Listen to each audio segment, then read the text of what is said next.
I'm making orchid compresses, and it's developing more and more buds. With each passing year, it's getting more flower stems. The secret to growing such orchids is proper care. So don't throw away the banana peels after eating a banana. They're an incredibly valuable organic fertilizer for orchids. Banana peel contains plenty of potassium, which stimulates the flowers to bloom. You can use it for orchids every 2 weeks. It will nourish the leaves, strengthen the roots, and make the orchids bloom abundantly.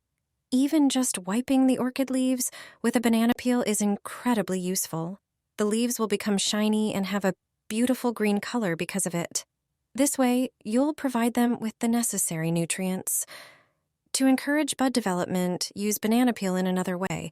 Cut it into smaller pieces.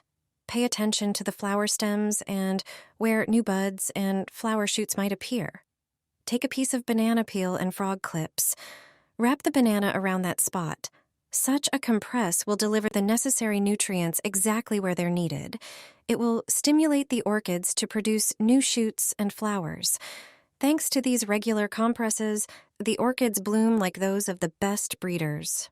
Remove the dressing after 6 hours. That's all. Repeat the procedure after 2 weeks.